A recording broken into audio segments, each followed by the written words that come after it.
Good evening, I'm John Beebe. And I'm Dorinda Boswell. In a case that AIDS activists have called a landmark in the fight against discrimination, an appeals court in Boston ruled for a second time that a dentist broke federal law by refusing to treat an HIV-positive patient. The U.S. Court of Appeals found that Dr. Randon Bragdon of Bangor, Maine, violated the Americans with Disabilities Act, also known as the ADA, by refusing to treat Ms. Sydney Abbott in his office in 1994 for fear of contracting the virus that causes AIDS. Ms. Abbott commented on the ruling, saying, "I wasn't really surprised because they had supported us before, but for some people living with the virus, this is what it may take for them to feel comfortable." Dr. Bragdon had offered to fill Ms. Abbott's cavity in a hospital, which he argued would allow him to take additional precautions against being infected. Abbott refused the offer, which would have required her to pay $185 for a procedure that would normally cost $35 at the office. She eventually had the cavity filled by another dentist. The U.S. Supreme Court ruled 5-4 in June that people with HIV are protected by the 1990 Discrimination Act unless they pose a direct threat to the health and safety of others. Under federal law, Bragdon may also be held liable for Abbott's legal fees, which are likely to top $300,000. The ruling was narrow, confined only to specific facts of Abbott's case, but attorney Bennett Klein of the Boston-based Gay and Lesbian Advocates and Defenders said it could have far-reaching effects. Healthcare providers now understand they have a legal obligation to treat people with HIV, he said. Personal reservations or discomfort aren't enough to justify discrimination. Dorinda? Thank you, John. The second annual Darts in the Heartland tournament has expanded this year to include most of the gay and lesbian bars in Oklahoma City. Last year's event was so popular that this year's tournament required a change in the format to keep up with the growth. Last year there were 17 four-person teams. This year the goal is to increase the total number of teams to 30, ensuring the $3,000 payout to the top 8 teams. The tournament will take place Friday, Saturday, and Sunday, January 22nd through the 24th, with registration at the High-Low on Friday at 7 p.m. Parts of the tournament will be played at the High-Low, Levi's, Partners, KA's, the Finish Line, and Tramps. There will be people in from Wichita, Denver, Kansas City, Missouri. This is a great way to meet new people and make new friends. For more information for the Darts in the Heartland tournament, you can call 528-3282, 528-3282. Sounds like a lot of fun. Well, last month, Mexico's Chamber of Deputies voted 473-0 with 2 abstentions to delete a penal code paragraph that made homosexualism an aggravating factor in the corruption of minors. The word was replaced with the phrase sexual practices, thus placing heterosexual and homosexual corruption on equal footing. Legislators also added a paragraph specifying that education about sexuality or sexually transmitted diseases cannot be considered the corruption of minors. With this achievement, Mexico eliminates the last vestiges of discrimination based on sexual orientation from its legal framework, said lesbian Congresswoman Patria Jimenez, for whom the reform of the law had been a pet project. We consider this a triumph that fills us all with pride. Well, Epworth United Methodist Church is having a Super Sunday this Sunday, January 24th at 10:45 a.m. This is a time for everyone that's ever been to Epworth or would like to visit for the first time to get together. It will be one big reunion. And the next Sunday, January 31st, Epworth will celebrate its 3rd year as a reconciling congregation. They will mark this as an anniversary with a special service and report from the National Reconciliation Consultation Meeting. A drive is on to sign up 20,000 United Methodists to the reconciling movement by the year 2000. That's wonderful. Yes. Now, John, what they are wanting to do is to build support for this movement because the denomination still does not include everyone as a full participant in the church services. Well, that's just wonderful. So, yeah. Good job with that. I think it'll be great. Well, though the nation's shipping companies vary greatly in terms of gay friendliness, none beat the U.S. Postal Service, a gay financial network survey found.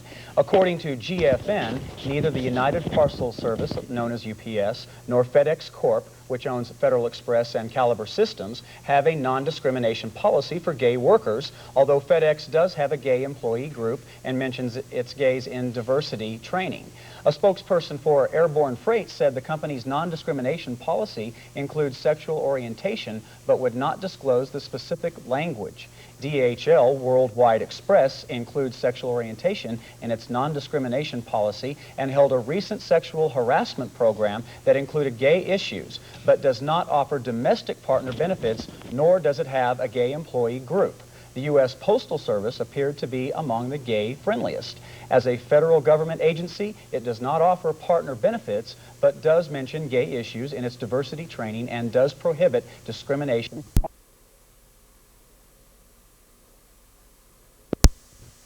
If you've had a sexually transmitted disease like gonorrhea, herpes, or syphilis, listen.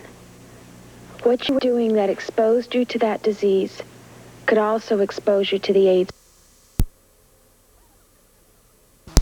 Please don't prove it again. Find out more about HIV, the virus that causes AIDS. Bye. Where does he get his information about drugs, alcohol, and sex? One day he's a child, and the next he's making decisions that could risk his life. It's a helpless feeling for a parent because you can't always be with him to keep him safe.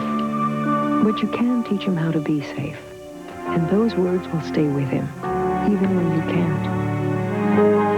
We can help you talk about AIDS. Call for a guide.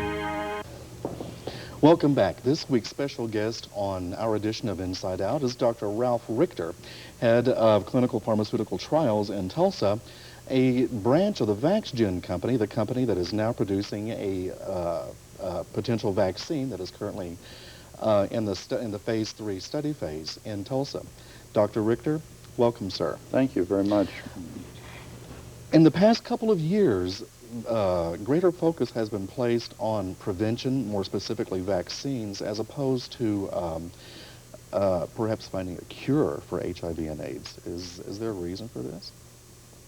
Well, once one is HIV positive, then one can only take different medical treatments, which end up to be very expensive. And if a person develops AIDS, it could cost as much as $25,000 a year to try to treat phases of the illness, but without a cure. So that prevention is the best way of handling a given public health condition. So prevention is the closest thing to a cure that we're looking for, yes, sir. Realistically speaking. Right. Tell us about the vaccine that's now in the study. Right, the technology, Mr. Stone, the technology has just become available that one can artificially create through high-tech a constituent vaccine which is not going to have any live component. It will not be infective in any way. But the vaccine that we're talking about in particular is to develop antibodies against what is known as the GP120, a glycoprotein which penetrates the cover of the virus and is like little spikes on the surface of the virus, which then would penetrate the lymphocytes. But if you can coat the virus with antibodies, if antibodies develop, we make our own antibodies, but the recombinant DNA, the ability has been to artificially make a substance that mimics what the spike will do. Mm-hmm. And then our own defenses develop antibodies against this. There are various, how many mutant strains of HIV are there, and how effective will this particular vaccine be? This will cover, there are probably going to be even more mutant strains. I can't give you an exact number, but the vaccine now would protect against at least 70% of the most frequent ones that we see in the United States. The vaccine that's being tested in Thailand covers completely different strains, but the technology is available which would then allow us to cover the other strains that are not being covered. So one can modify this as one goes along. So as more strains are discovered, or as the virus continues to mutate, you're saying the technology is available to compensate for those mutations and then to attack the virus much in the same way it is, with the strain that we find here in the U.S. That's one great. would develop antibodies. One may still need booster antibodies. In the study that we're doing, there'll be a series of 7 immunizations over a 30-month period. But it is very likely that if one measures the antibodies, the defensive antibodies against HIV, in the future, there may still need to be boosters on a periodic basis. Talk a little bit about the program in Tulsa. We don't have a whole lot of time, and I'd like to allow our viewers to know about we would the like study that you're doing. Thank you. We would like very much to invite individuals who would be at risk, and this shows the criteria, 18 to 60, those who are HIV negative at the time of screening, and particularly men who have had sex with men with anal intercourse, and who have been, both mainly in non-monogamous relationships. But it's possible to include some others from the gay community in that. Mm-hmm. In addition, we would also be looking for women, and the incidence of HIV in Oklahoma in women is much less. But women who have had friends or partners who are HIV positive, or who have developed a sexually transmitted disease and have had multiple partners. So those would be the individuals we would be looking for. We would be doing an exam. We would be counseling them in practices of safe sex. They would then be set up for a immunization schedule, which is as seen here. And those individuals who would like to participate for their visits, we would then cover the cost of their visit. There would be a fee we would pay for them, which should hopefully certainly from Oklahoma City, might help defray the expense of transportation. So there'll be a stipend allowance for each visit that the participant makes. Sir. Okay, that's wonderful. The vaccine, how will the control, is there a control group and a... Yes, there would be, of every 3 individuals, 2 would get the authentic vaccine. Mm-hmm. 1 would not. Now, what the FDA, which has approved this study, is going to do is at the end of 1 year, look at the data. If the individuals who have not been receiving the genuine vaccine come down with the rate of HIV, which would be at the normal rate of 1.5 per 100. And whereas the vaccine, those getting the true vaccine, do not come down with any HIV infection, then the FDA will stop the study and will allow the vaccine to be released to the general public. Those who are then identified will certainly be referred for treatment programs, and we would help them towards that. Something I'd like to focus on briefly, because we just have a few seconds here, is that this vaccine is using an attenuated virus, which means it is harmless and you cannot contract HIV should you receive the actual injection. Right. Is that right? There's not even any whole viral fragments. Okay. It would be an artificial look-alike for that one fragment, the little spike that penetrates out of the outer layer of the virus itself. Dr. Richter, I want to thank you so much for being with us again. Where am I? Are we right here? Okay. Again, if you're interested in participating in this very important study here in Oklahoma, which is only one of 30 or 40 sites in the entire country, you can contact Clinical Pharmaceutical Trials at area code 918-743-4374 for more information. Where are we going after this, guys? I don't know where we're going. Okay, we'll be back with more Gay News Break right after this message. Thank you, Sue. That was great. Well, I can tell. Everybody's always a guy that can say that. I just know. I don't sleep with women like that. I've been told that by guys, saying, oh, well, you look pretty safe to me. How do you know? How do you know who I've been with? You don't. Nobody ever knows. You don't know.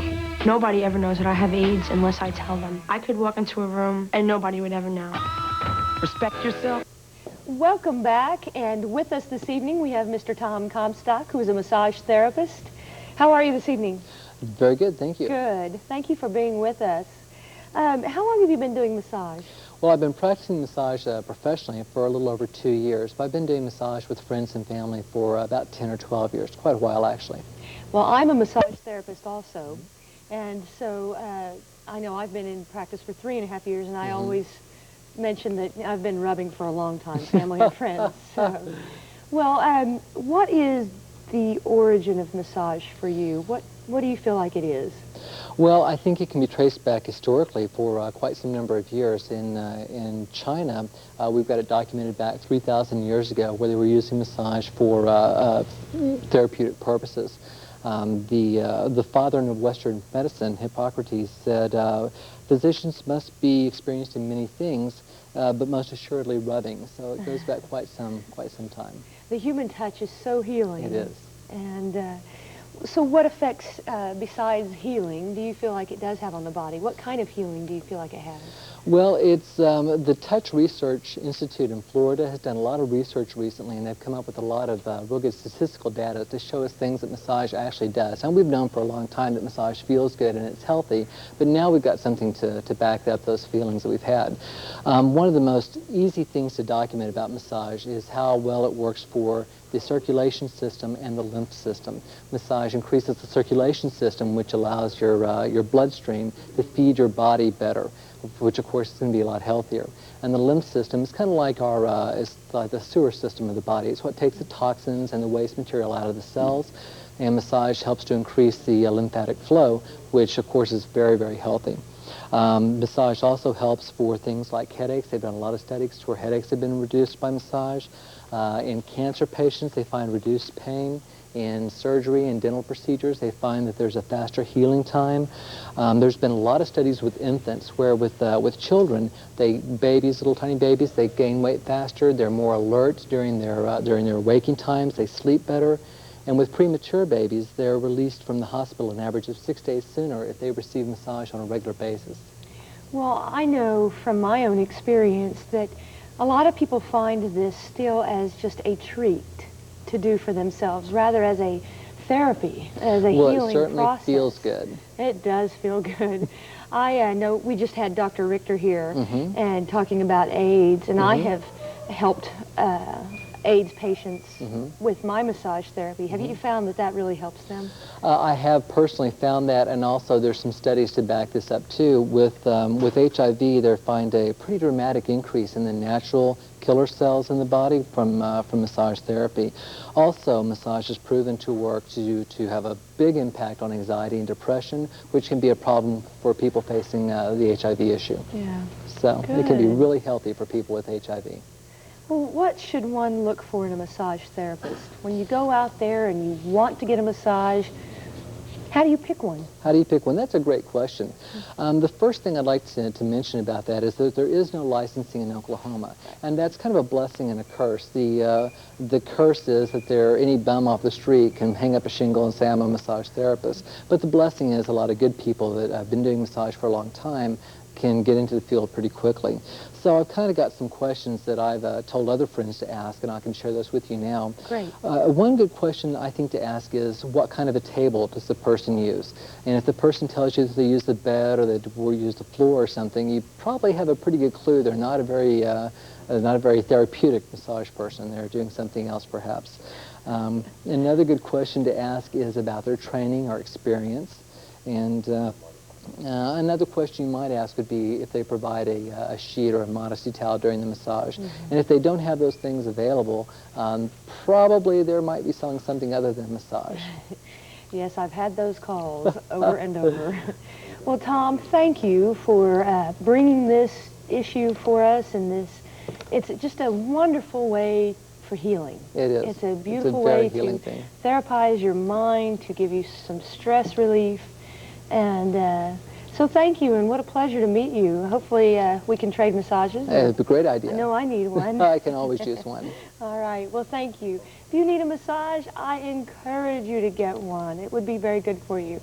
Well, Desmond, what do you have for us in our health news, baby? Dorinda, would you believe that there are some people who are actually allergic to condoms? I'll have more on that right after this. Well, as you're all aware, Alan has announced he's HIV positive. He's okay, but does anybody know what he's going through? What do our people think? We need to get on this. Shirley, do we have an employee policy? Are we required to set one up? Kurt, is he covered by our insurance plan? Okay, Ellen, as his manager, is he entitled to extra time off? At least 1 in 10 businesses has had an employee with HIV. John. Terry? If you have a business, you need answers. How can we help? Anybody? Anybody at all? Call for this manager's kit and help keep your workplace healthy and productive. It's awfully quiet in here. Good evening and welcome back. The Centers for Disease Control AIDS epidemic within the heterosexual community. Researchers at the CDC determined 2% of 2,000 patients studied were at risk for heterosexual HIV. About 1/5 of the men and 1/2 of the women studied initially reported no risk factors for the virus, but the investigator determined they most likely contracted HIV through heterosexual sex. The authors of the study and care workers to make greater efforts in collecting information from people with HIV to ensure greater accuracy in tracking the progress of the disease.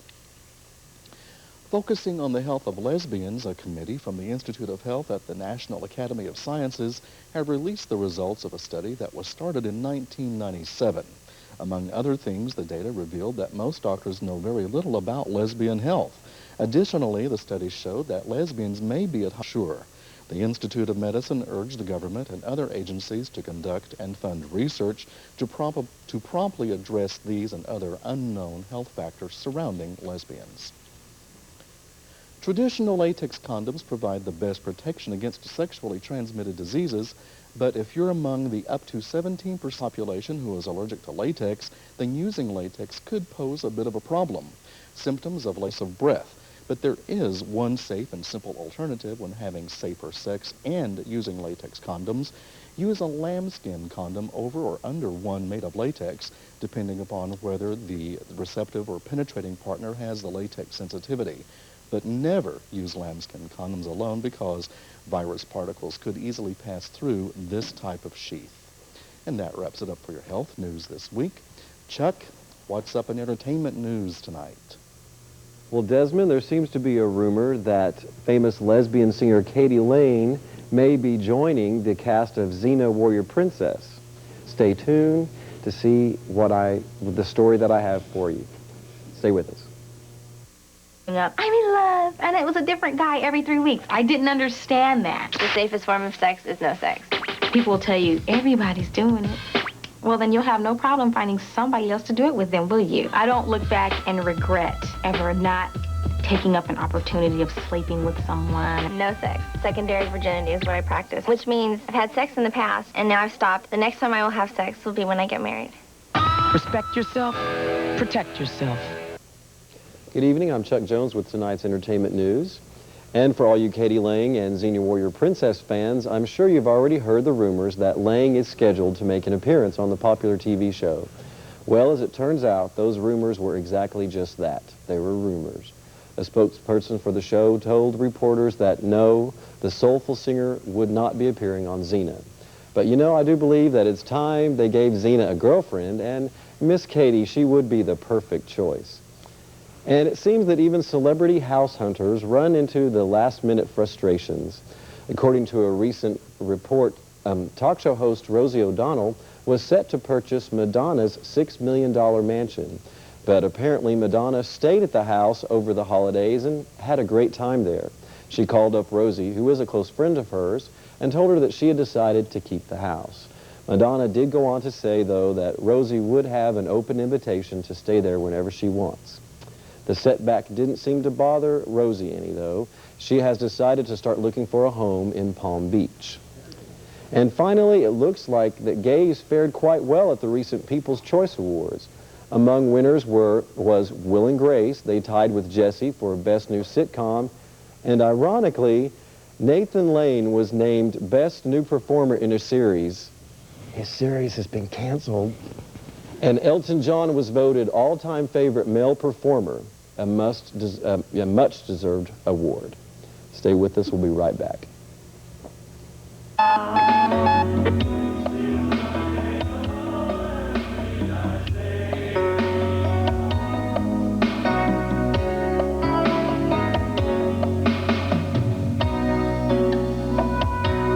Good night, honey. Good night, Mommy. Good night, sweetheart. Good night, Liza.